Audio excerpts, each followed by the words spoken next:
Step into Value Zone Hypermart Patancheru. నమస్తే, నేను Keshav. Welcome to Suman TV. Telugu Desam పార్టీలో చేరికల పర్వం జోరుగా సాగుతుంది.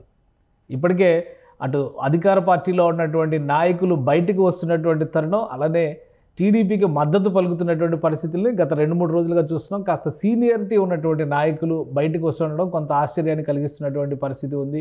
ఎప్పటి నుంచో తెలుగుదేశం పార్టీతో అసోసియేట్ అయ్యి తర్వాత క్రమంలో వైసీపీలో చేరినటువంటి నాయకులందరూ టీడీపీలో ఇప్పుడు వరుసగా జాయిన్ అవుతున్నటువంటి పరిస్థితి ఉంది.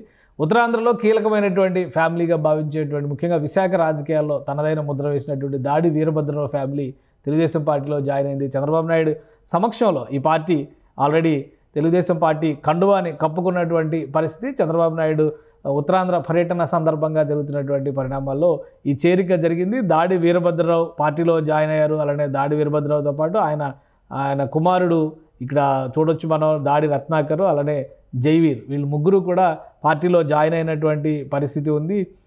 అలానే కీలకమైనటువంటి కొన్ని అంశాలను ఇక్కడ రాష్ట్ర రాజకీయాలను ప్రభావితం చేసేటువంటి ఈక్వేషన్స్ ఎక్కువగా కనిపిస్తున్నటువంటి పరిస్థితి. ఎందుకంటే దాడి వీరభద్రరావు ఫ్యామిలీ అనేది ఉత్తరాంధ్ర రాజకీయాల్లో చాలా ముఖ్యమైన పాత్ర పోషిస్తుంది అనేటువంటి అభిప్రాయాలు ఉన్నాయి. ఈ క్రమంలో చూస్తే కనుక మనం ఇక్కడ ఉత్తరాంధ్రతో పాటుగా ఇంకొక ముఖ్యమైనటువంటి నేత, రాయలసీమలో కీలకమైనటువంటి సి రామచంద్రయ్య కూడా పార్టీలో జాయిన్ అయ్యారు. ఇది కొంత ఆశ్చర్యానికి గురి చేసేటువంటి సందర్భంగా మనం చూడాల్సి ఉంటుంది. ఎందుకంటే ఎవరు కూడా ఊహించలేదు. అనూహ్యంగా ఈ దృశ్యం చూస్తే మనకు అర్థమవుతుంది. సి రామచంద్రయ్య చంద్రబాబు నాయుడు సమక్షంలో పార్టీలో జాయిన్ అయ్యారు. ఆయనని కండువా కప్పి స్వాగతం పలుకుతున్నటువంటి పరిస్థితి. పక్కనే అచ్చెన్నాయుడు, తెలుగుదేశం పార్టీ రాష్ట్ర అధ్యక్షుడు, తెలుగుదేశం పార్టీ ఆంధ్రప్రదేశ్ శాఖ అధ్యక్షుడు, అలానే రాయలసీమకు సంబంధించినటువంటి కీలకమైన నేతలు ఇక్కడ ఉన్నారు. సి రామచంద్రయ్య ఇక్కడ ఉన్నారు. పార్టీలోకి కండువా కప్పుకొని ఆయన్ని ఆహ్వానించినటువంటి పరిస్థితి. రామచంద్రయ్య జాయినింగ్ అనేది తెలుగుదేశం పార్టీకి రాయలసీమ రాజకీయాలు, ముఖ్యంగా బలిజ సామాజిక వర్గానికి సంబంధించినటువంటి వర్గాల్లో ఇది చాలా కీలకమైనటువంటి పరిణామంగా మనం చూడాల్సి ఉంటుంది. ఎందుకంటే బలిజ సామాజిక వర్గానికి సంబంధించి, కాపు సామాజిక వర్గానికి సంబంధించినటువంటి చర్చ విస్తృతంగా జరుగుతున్నటువంటి పరిస్థితి రాష్ట్ర రాజకీయాల్లో ఉంది. అలాంటి తరుణంలో అనూహ్యంగా సి రామచంద్రయ్య పార్టీలో చేరడం తెలుగుదేశం పార్టీకి కలిసి వచ్చేటువంటి అంశంగా కొందరు నేతలు చెబుతున్నటువంటి పరిస్థితి ఉంది. సో ఈ పరిణామాలన్నీ కూడా తెలుగుదేశం పార్టీని అధికారానికి చేరువ చేస్తాయా, లేదంటే ఇప్పుడున్నటువంటి రాజకీయ పరిణామాలు అధికార పార్టీని దెబ్బతీసే విధంగా జరుగుతున్నాయా అనే అంశానికి కొద్ది రోజుల్లోనే సమాధానం తేలేటువంటి అవకాశం ఉంది.